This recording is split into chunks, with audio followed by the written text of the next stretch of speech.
Hey, what is up guys, Speed here, and today we're going to be looking at a game of Matoma Man. So, one of the best carry players in the world playing for Secret right now, a team that is obviously dominating, everyone knows that. And he's playing Bristleback, a hero that I think has potential within this patch. One thing I would note is that Halberd got nerfed, which is definitely a indirect nerf to a hero like Bristleback. It's an indirect nerf to, frankly, a lot of heroes that were buying Halberd.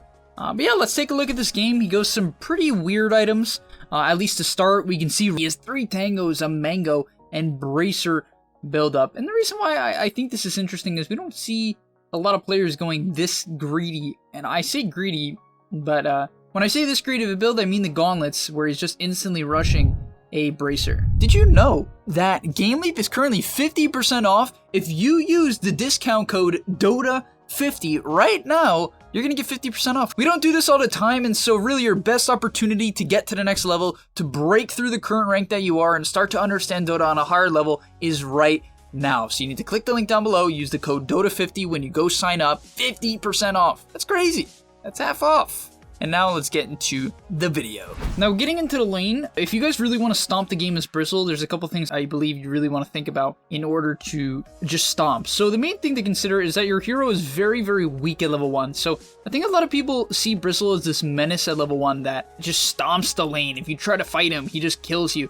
Absolutely not. In fact, it can often be the other way around. I think he's gotten some armor buffs recently because I remember him having less than 4 armor. But the most important thing to note about Bristle is that if you can get the wave under tower, you're going to be far better off. The sustain you get from being under tower is brutally strong, right? It is brutally strong and will allow you to snowball your game, because really what this hero is about is that level 3 power spike. By the way, guys, if you're excited for this video, I know I usually said at the beginning, but if you're excited for this video, smash the like button, subscribe, and I promise, if you smash the like button, subscribe, and use the discount code down below, which is currently 50% off, you will win your next 5 ranked games. That's a guarantee from your boy Speed. Now, funny enough, this lane doesn't even really begin in his favor. He actually rushes a bottle, though, and this is something that I've seen from a very small amount of players. I believe I've seen Zai do this quite a few times. I might have it mixed up, but the reason why bottle is weird is because there's not a proper way to fill it up. Right? You just simply do not have a way to fill it up. But I think what Matoma Man sees here is a lane where he can't really buy a stick. I mean, is it good against wind? Yeah, it's okay. Is it decent against Mars? It's alright. But it's not some bat lane, right? You're not going to have a ton of mana. And so he seems to think that the bottle is going to be the way to go. And we'll see if he actually contests the runes as well as he picks up a kill. Now, once you hit this level 3 mark with the bottle, that's when you're spamming your quills. And you can see his mentality instantly shifts. And you want to run people out of the lane. If you can do this, that's how you win the lane as Bristle, right? That is literally how you win the lane as Bristle. You wait, you save your mana till the spike, and then you begin to push out the wave. Now, we can actually see here, in a really desperate situation, gets the haste rune taken from top, so isn't able to refill his bottle, and has no problem just TPing top. Personally there, I actually would have myself considered TPing the base. Now, of course, that would lose me a lot of XP, but I think my mentality there would be, okay, I would get a full bottle, and if I die now, I'm in a really bad spot, right? If Matoma Man dies, he is ruined, as he's not going to have TP for another 55 seconds, so let's see what he does. So, Matoma Man actually gets really lucky here, and I think this is a big learning point. I'm actually surprised someone like Saberlight would make a mistake like this. I really do consider this a mistake, and frankly, I think the Spirit Breaker is playing like a genius right now. What do I mean by playing like a genius? Well, he understands, and I think Matoma Man might even communicate to him that he needs this rune. Matoma Man, without this rune, his game is GG. He just sent out a courier, it has boots and a stick on it, right? No regen, he's stuck. And so if he has to 50-50 to rune with this sort of Mars, it's not gonna work, right guys? It's impossible, there's no chance. And so what Saberlight should have done is focus this rune. He should know Matoma Man has a bottle, he also should know that Matoma Man is low, and so if they contest this rune, Matoma Man is either dead or just stuck. So he gets blessed by the Spirit Breaker, so very well played to Misery on the Spirit Breaker. He's also a professional player, so that was a game-changing moment. Actually something to consider on both sides. That's very advanced Dota. And now he's going to be able to dive. Oof, get shackled. One thing to note, if you're going to buy this bottle, the main strategy you need to use to refill it is actually the kill your support and have them TP back in and refill it strat. And yeah, I'm not really kidding. This is literally what you want to do. If you're going to buy bottle in the side lane, your support should be going very aggressive and refilling it for you. And if they do that, well, then you actually have one of the best resources in the game. So make sure if you're pulling off this strategy, communicate to your teammates exactly what you need, and it's going to help you snowball on Bristleback really hard. Also, at this point in the game, look at his build, guys. You notice how he has a pointing goo? It's because he's laning with a hero like Spirit Breaker. He knows his support wants to put pressure, so he's going to put pressure as well. And I think goo is one of the best abilities in the game. I've said this in a lot of videos. It's a 20% base slow. One stack slows by 20%. Every stack after that isn't even that good, right? It's really about that first point, the value point. It's so strong considering it reduces armor as well. By the way, guys, Quills can snipe couriers, so he's able to pick up the courier snipe there as well. Picks that one up. Now he can continue onto the Mars, picks that up as well, and with the bottle, he's absolutely chilling. You also can see with this ring of regen and the stick and the bracer, he has no problem sustaining the lane at all. I really love this next heads up play from Matoma Man. So we're 10 minutes in here, the car wave has recently spawned, it's currently fighting mid, right? So Matoma Man, instead of going back top into a Drow Mars lane, right, the Drow has TP'd top, she doesn't want to be bottom anymore against the Sand King, which is not surprising.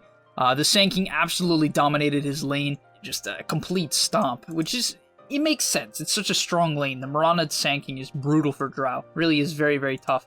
And so that did not go in their favor, and because of that, your Drow is top. Now, instead of TPing back top into a Drow that he can't really fight properly without proper gank, he's gonna TP mid. And the reason why Bristle loves TPing mid is Bristle is really good at diving towers in the early game. He's similar to a Clockwork where you can do a substantial or the majority of your damage without aggroing, the tower.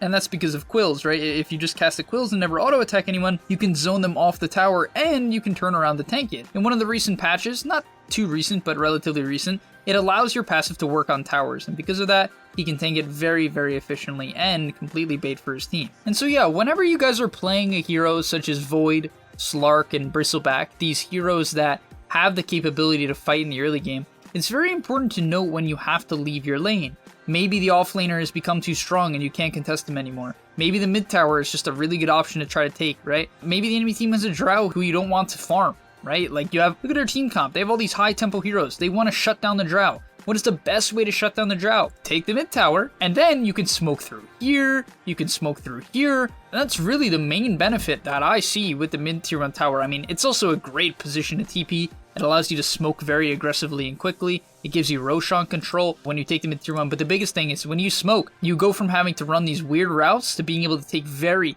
very obscure and unexpected routes that allow you to get down deep wards as well. So just that's where like advanced decision making really comes into play. At this point in the game, he does slow it down and take some farm, which I can always respect. A big thing in Dota is understanding how fast your team actually wants to play. Now, his team definitely wants to play fast, don't get me wrong. They have just a lot of high-tempo heroes. I don't think they scale as well as the other team.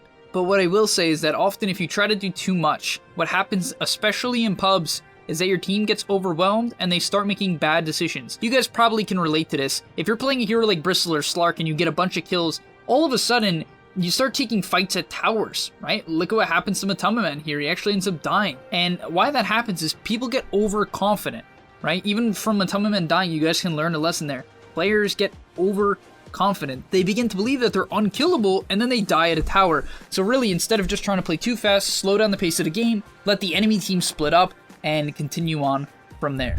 Upcoming here, I just want to give a quick example of how to be efficient on Bristleback. So currently he sees his team pushing in bottom, 3 heroes mid, and a couple of heroes by the Roshan pit. So he has to be a little bit concerned of a gank, right? They do have a Clockwork after all, a lot of cash on the enemy team. I mean, they can play super high tempo with their heroes. So what's important to note is that he doesn't necessarily want to just instantly walk into a dangerous area. So in this case, he's going to back to this camp, which actually can be dangerous as smokes will come into this area, but he's feeling very confident to push the next wave. Now you can see he's actually going to get ganked here. And this is what I mean, guys. When you are ahead, and I know this is a game where Matoma Man is not popping off, a lot of people might see this and be like, Speed, why would you use this as an example for a video? But I think it goes to show that even pros, they don't know exactly what's going to happen, but you need to look at the map and make assessments. So right here, Matoma Man, he probably expects them not to gank him for one reason and one reason only. They're losing. Usually, and guys, think if this applies to you as well, if you are losing or your team is losing, no one says anything. No one makes any calls. They begin to not make any plays, right? Really do think about that. Does anyone make a play when their team is losing? No, everyone gets uncomfortable. They get nervous. They don't want to get flamed. They don't want to make anyone mad. And so what do? They don't say anything. They sit in their jungle and they defend towers. And that is it.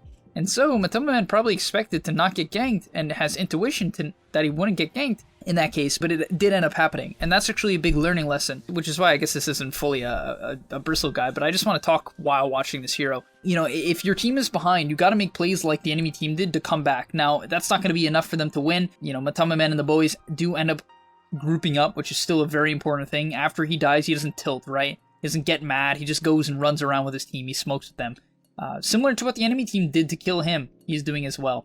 Another thing to note is that he also buys the halberd as well still, so he has no problem buying up halberd, even at this point in the game, even diving this invoker, oh my gosh. But halberd is still a good item, guys. The stats didn't get nerfed. I think a lot of people might say, well, it went up in 400 gold, right? As a 400 gold recipe. Realistically, I think this item could go up by another 400 gold, and in the right games, people are still going to buy it.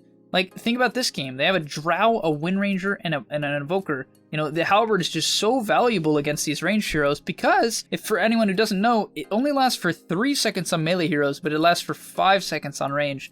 So it's particularly good against heroes like Drow, Odie, and Viper. And another thing that I want to mention is that I feel like every time people buy Vanguard on heroes like Bristleback, they always feel the need to instantly complete it into an Abyssal. They're like, oh, I have this Vanguard, I might as well build Abyssal, right? No! It's a game where you don't need an Abyssal, or don't want an Abyssal, or you need armor like against a Drow strat, then don't buy the Abyssal. Like, it's as simple as that, but I think it's an important thing to know, right? This armor is a much bigger deal than getting some Abyssal Blade.